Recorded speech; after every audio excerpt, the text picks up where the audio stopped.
Welcome to శ్రీఆర్ studios. ఈరోజు మనం తాజాగా ఒక వైరల్ అవుతున్న టాపిక్, సెన్సేషనల్గా లేటెస్ట్ ఇష్యూ, బెట్టింగ్ యాప్స్, దాని ఇన్ఫ్లుయెన్సర్లు, వీళ్ళ గురించి మనం మాట్లాడుకుందాం. ఈ బెట్టింగ్ యాప్స్ బారిన పడి బలవుతున్న వారెవరు, అసలు ఏం జరుగుతోంది, దీన్ని అరికట్టడానికి ఎవరు ఏం చర్యలు తీసుకోవాలి, ఎలాంటి ప్రయత్నాలు జరగాలి, ఈ విషయాలు గురించి మనం మాట్లాడుకుందాం. మీరు కనుక మొదటిసారి శ్రీఆర్ స్టూడియోస్ చూస్తున్నట్లయితే తప్పకుండా ఛానల్ సబ్స్క్రైబ్ చేసుకోండి, మరింత మందికి షేర్ చేయండి, మీ కంటెంట్ నచ్చితే లైక్ చేయండి.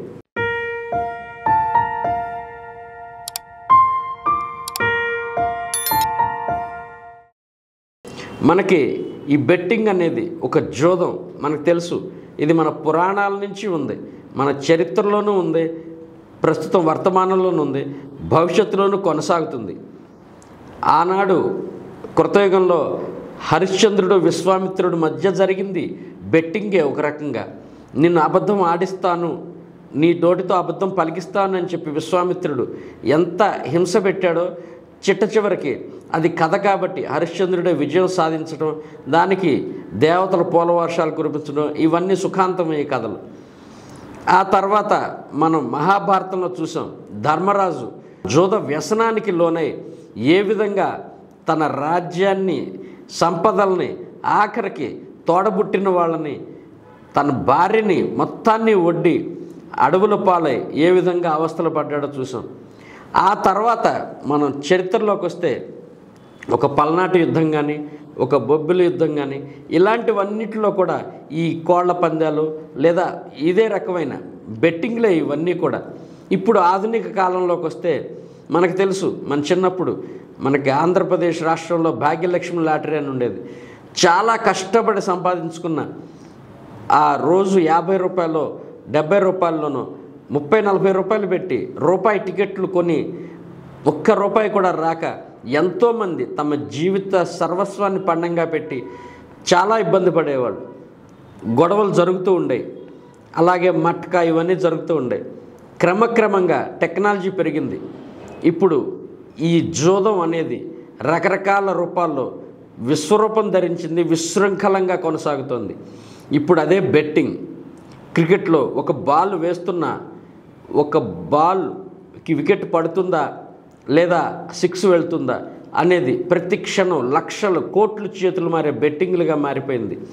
అలాగే వివిధ రకాలు ఎన్నికలు వస్తే బెట్టింగ్లు, ఇంకేదైనా పరిణామాలు రాజకీయంగా కావచ్చు, పర్యావరణానికి సంబంధించినవైనా సరే, ఈరోజు వర్షాలు పడి నగరం మునిగిపోతుందా లేదా అనే దానికి కూడా బెట్టింగ్లు కాస్తారు. సినిమా రిలీజ్ అయితే ఎంత కలెక్షన్లు వస్తాయి అనే విషయంలో కూడా బెట్టింగ్లు, ప్రతి దానికి బెట్టింగ్లే. ఈ విధంగా చాలా దారుణంగా తయారైపోయిన ఈ ప్రజల్లో పేరుకుపోయిన వ్యసనం తాలూకు భయంకరమైన అలవాటుని కొన్ని సంస్థలు, వ్యక్తులు దాన్ని ఒక యాప్ల కింద మార్చి వాటిని బెట్టింగ్ యాప్లుగా తయారు చేసి ప్రజల్లో ఉన్న బలహీనతల్ని క్యాష్ చేసుకోవటం కోసం వాటిని కొందరితో ప్రమోట్ చేయిస్తూ, ఇక్కడే మనం మాట్లాడుకోవాలి, ఎవరితో ప్రమోట్ చేస్తున్నారు, ఎవరు ప్రమోట్ చేస్తున్నారు, వాళ్ళని ఇవాళ ఇన్ఫ్లుయెన్సర్లు అంటున్నారు. ఇది భారత జాతికి, ఏ రాష్ట్రానికైనా సరే ఆ సంస్కృతికి సిగ్గుచేటైన విషయం. ఎవరు వాళ్ళు? ఆ ఇన్ఫ్లుయెన్సర్లు ఎవరు? వాళ్ళు ఏమన్నా స్వాతంత్ర పోరాట యోధులా, లేదా సంఘ సంస్కర్తలా, ఏదైనా విద్వాంసులా, మహాపండితులా, పోనీ తమ తమ రంగాల్లో అద్భుతంగా రాణించి గొప్ప పేరు ప్రతిష్టలు సంపాదించిన వాళ్ళ, ఏదైనా త్యాగాలు చేసి సమాజానికి ఏదైనా మేలు చేసిన వాళ్ళ కాదు. పరమ నీచ నికృష్టులు. బహుశా డబ్బు సంపాదించడం కోసం ఎంతకైనా దిగజారే వ్యక్తులు వాళ్ళు. వారికి డబ్బు అంతే, దాన్ని సంపాదించడం కోసం ఏ అడ్డదారైనా తొక్కుతారు. వీళ్ళు ఇవాళ సోషల్ మీడియా ఇన్ఫ్లుయెన్సర్లు. వాళ్ళ పేర్లు చెప్పుకోవటం అంటే వాళ్ళకి మనం లేనిపోని ప్రాధాన్యత ఇవ్వటమే. ఇవాళ అటువంటి వాళ్ళు ప్రజల్లో ఈ బెట్టింగ్ యాప్స్ను ప్రమోట్ చేస్తూ, మీరు చిటికేస్తే తెల్లవారే లోపు లక్షలు సంపాదించవచ్చు, వేలు పెట్టండి లక్షలు సంపాదించండి, కోట్లు మూట కట్టుకోండి అని అనవసరమైన ప్రలోభాలకు గురి చేస్తూ ప్రజల బలహీనతలను రెచ్చగొడుతూ ఎంతమంది జీవితాలని, ఎన్ని కుటుంబాలను సర్వనాశనం చేశారో చూస్తూనే ఉన్నాం. అయితే తప్పు వాళ్ళదేనా? కాదు, ప్రజలది కూడా. బలహీనత అనేది మనలో ఉన్నప్పుడే మన బలహీనతనే అవతల వాడు ఉపయోగించుకుంటాడు. మన బలహీనతే వారి బలం, మన వ్యసనమే వారికి విపరీతమైన సంపద. ఈ చూస్తూనే ఉన్నాం. చిన్న పిల్లల దగ్గర నుంచి విద్యార్థులు, ఉద్యోగాలు చేస్తున్న వాళ్ళు, కొత్తగా ఉద్యోగాల్లో 1-2 లక్షల జీతాలు చేస్తున్న వాళ్ళు, లేదా చాలా సీనియర్లు ఒక బ్యాంక్ మేనేజర్లుగా పనిచేస్తున్న వాళ్ళు కావచ్చు, ప్రభుత్వాల్లో వివిధ హోదాల్లో ఉన్న వాళ్ళు కావచ్చు, ఈ బెట్టింగ్ వ్యసనం మాయలో పడిపోయి లక్షల కోట్లు తగలేసి చివరికి ఈ మధ్యన చూసాం గుంటూరులో ఒక మల్టీనేషనల్ బ్యాంక్, పెద్ద బ్యాంకు ఆ మేనేజర్ ప్రజల కస్టమర్ల ఖాతాల్లో నిధులన్నింటినీ తన ఖాతాలోకి మళ్లించుకుని వారు తాకట్టు పెట్టిన నగలను కూడా వాటిని బయట వేరే చోట అమ్మేసి అవన్నీ తీసుకెళ్ళి బెట్టింగుల్లో పెట్టి ఆ డబ్బంతా పోగొట్టుకుని పారిపోయాడు. ఇలా ఎన్నో సంఘటనలు ప్రతిరోజు మనం పేపర్లో, మీడియాలో చూస్తూనే ఉన్నాం. రోజు వస్తూనే ఉన్నాయి. ఎందరో ఆత్మహత్యలు చేసుకుంటున్నారు. కుటుంబాలు తమ ప్రాణాలు కోల్పోతున్నాయి. కేవలం ఈ వ్యసనం, ఈ జోదం మాయలో పడి ఏ మాత్రం కష్టపడకుండా కేవలం చేతిలో ఫోన్ పట్టుకునో ల్యాప్టాప్తోనో ఈ బెట్టింగ్లో అడుగుపెట్టి అలా ఊహించని వర్షం, కనక వర్షం కురుస్తుంది, విపరీతమైన డబ్బు వచ్చి పడిపోతుందని దురాశ, భయంకరమైన దురాశ. ఎలా ఆలోచిస్తారు? మనం సంపాదించే ప్రతి రూపాయి వెనుక మనం పడే కష్టం మాత్రమే దాన్ని మనకు ఒక సంపదగా మార్చి మన జీవితాన్ని సంతృప్తులుగా, సుఖంగా, సంతోషంగా కొనసాగిస్తుంది. అంతేగాని ఇలా బెట్టింగుల పేరుతో చాలా తేలికగా అడ్డదారిలో డబ్బులు సంపాదించేసి వాటితో జలసాలు చేద్దామనుకుంటే అది చూస్తూనే ఉన్నాం. ఎక్కడ చూసినా ఆత్మహత్యలు లేదా హత్యలు. ఇవన్నీ ఎందుకు జరుగుతున్నాయి? ఈ వ్యసనం బారిన పడటం వల్లే. దయచేసి అర్థం చేసుకోండి. ఈ ఇన్ఫ్లుయెన్సర్లు అని చెప్పబడే వాళ్ళు చెప్పే మాటలు, వాళ్ళు జీవించే జీవితం, వారు మీకు చూపించే దృశ్యాలు అన్నీ అబద్ధం. సోషల్ మీడియా అనేది ఒక పెద్ద ఫేక్. అంతా కేవలం భ్రమ, మాయ. లక్షలు ఖర్చు పెట్టి వాళ్ళకి ఇంత ఇళ్ళు కట్టించాం, వీళ్ళకి ఇంత డబ్బులు ఇచ్చేసాం, ఇవన్నీ నేను ఈ రకంగానే సంపాదించాను, మీకు కూడా అలాంటి అవకాశం ఉందని వాళ్ళు చెప్పే మాటలు మీరు నమ్మితే అంతకంటే అమాయకత్వం ఉండదు. కేవలం అమాయకత్వం వల్లే ఈ వ్యసనం బారిన పట్టడం లేదు. మూర్ఖత్వం, అజ్ఞానం, అది ఎవరు చెప్పినా వినిపించుకొని ఒక భయంకరమైన దురలవాటు. దాని బారిన పడి ఎన్ని కుటుంబాలు నాశనం అయిపోతున్నాయి మనం చూస్తూనే ఉన్నాం. చదువుకునే పిల్లలు వారు కూడా తమ కాలేజీ క్యాంపస్లో ఉన్న బ్యాంకు వారికి 0 బ్యాలెన్స్ అకౌంట్లు ఇస్తే వాటిలో పడే తమ స్కాలర్షిప్ డబ్బులు లేదా పేరెంట్స్ పంపించే డబ్బులను ఈ బెట్టింగ్ యాప్ల్లో పెట్టుబడి పెట్టేసి లేదా ఇతర ఈ క్యాసినో గేమ్స్ అను రకరకాల యాప్స్లో, గేమింగ్ యాప్స్లో డబ్బులన్నీ పెట్టేయటం వల్ల దాదాపు నాకు తెలిసి ఒక కాలేజీలో ఉన్న బ్రాంచ్లో 500-600 మంది స్టూడెంట్స్ అకౌంట్ ఫ్రీజ్ చేసేసింది ఆ బ్యాంక్, కేవలం ఈ బెట్టింగ్ వల్లే.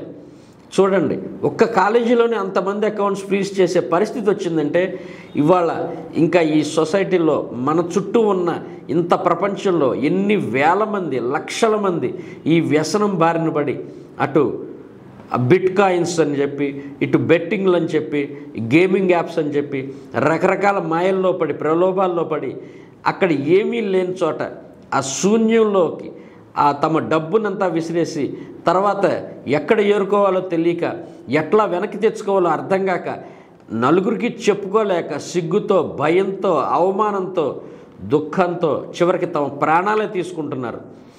అవును, ముందే ఆలోచించండి. మీరు జాగ్రత్తగా ఉండండి. మీ పిల్లలు ఏం చేస్తున్నారో చూడండి. మీరు కూడా ఆ బలహీనతకి, వ్యసనానికి లోను కావద్దు. ఈ బెట్టింగ్ యాప్స్ విషయంలో ప్రభుత్వానికి ఎలాంటి చిత్తశుద్ధి, నియంత్రణ చేయాలన్న ఆసక్తి లేదు, ఉత్సాహం లేదు. ఎందుకంటే వాళ్ళ దగ్గర నుంచి 100 కోట్ల లంచాలు మింగుతున్నారు ఈ ప్రభుత్వ అధినేతలు. వాళ్ళు ఎవరైనా సరే అలాగే అత్యున్నత అధికారులు కూడా వాళ్ళకి రావాల్సిన వాటాలు వాళ్ళు తీసుకుంటున్నారు. ఎవరో ఒకరో ఇద్దరు అధికారులు నిజాయితీగా ఈ భయంకరమైన మాఫియా మీద పోరాటాన్ని దిగితే వారు సాధించగలిగేది ఏముంటుంది? ఖచ్చితంగా ఈ బెట్టింగ్ యాప్లు నడిపే వాళ్ళను, వాటిని ప్రమోట్ చేసే వాళ్ళను ఒకరిద్దరిని ఎన్కౌంటర్ చేస్తే, నడి రోడ్డు మీద నిర్దాక్షిణ్యంగా కాల్చి చంపితే ఖచ్చితంగా ఆ భయం మిగతా వాళ్ళలో ఉంటుంది. ఇక ఆ వ్యసనం బారిన పడి తమ జీవితాలని సర్వనాశనం చేసుకుని ఆర్థికంగా, సామాజికంగా తమ కుటుంబాన్ని రోడ్డున పడేసేవాళ్ళు చనిపోయిన ఈ సమాజానికి పెద్దగా వచ్చే నష్టమేం లేదు. కాస్త భారం తగ్గుతుందంతే, మరింత ప్రమాదం జరగకుండా ఆగుతుందంతే. సో ఎవరికీ సానుభూతి ఉండదు. అవును, బెట్టింగ్ యాప్స్లోకి వెళ్ళి మీ ఆస్తులు పోగొట్టుకుని, మీ డబ్బు పోగొట్టుకుని, మీ పరువు పోగొట్టుకుంటే మిమ్మల్ని చూసి ఎవ్వరూ జాలిపడరు, సానుభూతి చూపించరు. మీరు చేతులారా చేసుకునే పాపం అది, తప్పు అది. మీకు తెలిసే మీరు ఎవరికి చెప్పలేరు. చెప్పకుండా చేసే పని ఖచ్చితంగా అది నేరమే. ఆ నేరానికి శిక్ష ప్రభుత్వం విధించకపోవచ్చు, కానీ కాలం విధిస్తుంది. మనకి ఎప్పుడో 1967లోనే ఇలాంటి గేమింగ్ నిషేధ చట్టం అయితే ఉంది. కానీ అమెరికాలో ఆన్లైన్ గేమింగ్ యాక్ట్ అని తాజాగా చేశారు. ఇలాంటి బెట్టింగ్ యాప్స్ నిషేధం ఉంది, మన దగ్గర లేదు, చెయ్యరు. చేస్తే వారికి రావాల్సిన 100 కోట్లు వాటాలు ఆగిపోతాయి. సో ప్రభుత్వం ఎలాంటి చర్యలు తీసుకోదు. కొందరు అధికారులు మాత్రం ఏదో అత్యుత్సాహంతో కొన్ని రోజులు హడావిడి చేస్తారు, తర్వాత అర్థమవుతుంది మన చేతుల్లో ఏమీ లేదని. ఎందుకంటే మనం చూసాం తెలుగు సినిమా రంగంలో కానీ ప్రముఖులు కానీ ఎంతమంది డ్రగ్స్ ఉచ్చులో పడి వాటిని వాడుతూ చలామణి చేస్తూ ప్రభుత్వానికి దొరికినా సరే వారి మీద సుదీర్ఘకాలం సీరియల్ లాగా రోజు విచారణలు జరిగిన, వారి నేరాలకు సంబంధించిన ఆధారాలు దొరికిన, చివరికి ఆ కేసు ఏమైందో, ఆ ఫైల్ ఏమైందో ఎవరికి తెలియదు. ఇంత కష్టపడ్డ అధికారి ఏ శంకరగిరి మాన్యాలు పట్టాడో మనకు తెలియదు, మనకు సంబంధం లేదు, మనకు అనవసరం కూడా. ఇదే పరిస్థితి. కొన్ని రోజులే ఈ హడావిడి, ఈ బెట్టింగ్ యాప్స్తో ఏదో అద్భుతం జరిగిపోతుంది, విపరీతం జరిగిపోతుంది, ఇవన్నీ ఆగిపోతాయి అనుకుంటున్నారా? లేదు, అవేమీ ఆగవు. ఇంకో రూపంలో జరుగుతూనే ఉంటాయి. ఇన్ఫ్లుయెన్సర్లు అని చెప్పి ఎవడైతే ఈ బెట్టింగ్ యాప్స్ని ప్రమోట్ చేస్తున్నాడో వాళ్ళని ప్రజలు రాళ్లతో కొట్టి చంపటమో లేదా ప్రభుత్వాలు ఎన్కౌంటర్ చేసి కాల్చి చంపటమో జరిగిన రోజున ప్రజల్లో కాస్త భయం మొదలవుతుంది. అలాగే ఎవరైతే వీటి బారిన పడి భయంకరంగా ఎవరిని ఖాతరు చేయకుండా ఇష్టారాజ్యంగా విచ్చలవిడిగా డబ్బును ఖర్చు పెడుతున్నారో వాళ్ళని, డ్రగ్ అడిక్ట్స్ని, ఈ తాగుబోతుల్ని లేకపోతే డిఅడిక్షన్ సెంటర్లకు పంపుతారు. అలాగే వీరిని కూడా ఈ బెట్టింగ్ యాప్స్ నుంచి డిఅడిక్షన్ పొందేటట్టుగా సైకియాట్రిస్టులతో లేకపోతే డిఅడిక్షన్ సెంటర్లోనో పడేసి వారికి చేతికి ఏమీ అందనివ్వకుండా చేసి కొన్నాళ్ళైనా ఆపగలిగితే క్రమక్రమంగా కొంత ఈ అలవాటు తగ్గుతుంది. లేదంటే ఈరోజు వందలాది ఇంజనీరింగ్ కాలేజీల్లో వేలాది మంది విద్యార్థులు, కేవలం ఇంజనీరింగ్ అనే కాదు, ఏ కాలేజీలో అయినా డిగ్రీలు చదివే విద్యార్థులు ఇవాళ ఈ వ్యసనానికి బారిన పడి ఏదో కూస్తి డబ్బు ఎలాగోలా సంపాదించి అందులో పెడితే లక్షలు వచ్చేస్తాయని భ్రమలో, ఆశలతో ఎంత అన్యాయంగా తమ కుటుంబానికి విషాదం మిగులుస్తున్నారో, నలుగురు ముందు తలెత్తుకోలేక భవిష్యత్తును సర్వనాశనం చేసుకుంటున్నారో మనం చూస్తూనే ఉన్నాం. అందుకే వీటి జోలికి వెళ్ళకండి. ఏది మీకు తేలిగ్గా రాదు, అంత సులభంగా దక్కదు. మన కష్టానికి తగిన ఫలితమే చివరికి మనకు మిగిలేది. అదే మనకి నలుగురిలో మంచి పేరుని తెచ్చేది, మనకి శాశ్వతమైన కీర్తిని కట్టబెట్టేది. అంతేగాని తాత్కాలికంగా ఏదో ఒకసారి 2 సార్లు తగిలితే తగలొచ్చు, కానీ దాంతో మురిసిపోయి అదేదో తమ తెలివితేటలకి లభించిన ప్రతిఫలం అనుకుంటే అంతకంటే మూర్ఖత్వం ఇంకోటి ఉండదు. అది ఒక జోదం అంతే. జోదం ద్వారా సంపాదించేది అన్యాయమైన, అక్రమమైన సంపాదన కిందే లెక్కది. సో ఎవరో కూడా ఈ ఉచ్చులో పడకండి, ఆ వీపులో దిక్కండి, మీ జీవితాలని భవిష్యత్తు నాశనం చేసుకోకండి. ఇంకొకసారి ఎవరైనా బెట్టింగ్ యాప్స్ గురించి మీ దగ్గర మాట్లాడితే వెంటనే వాళ్ళ నోరు మూయించండి. ఆ ప్రస్తావనని ఎక్కడ మీ చుట్టుపక్కల కానీ మీ పరిధిలో కానీ రానివ్వకండి. అలాంటి ఇన్ఫ్లుయెన్సర్లు మీకు కనిపిస్తే వారిని చేత్కరించండి, సమాజం నుంచి బహిష్కరించండి. ఇదే దీనికి పరిష్కారం. ఈ టాక్స్ కనుక మీకు నచ్చినట్లయితే శ్రీఆర్ స్టూడియోస్ని సబ్స్క్రైబ్ చేయండి, అందరికీ షేర్ చేయండి, మీ కామెంట్స్ని మా కామెంట్ సెక్షన్లో తెలియజేయండి. Thank you.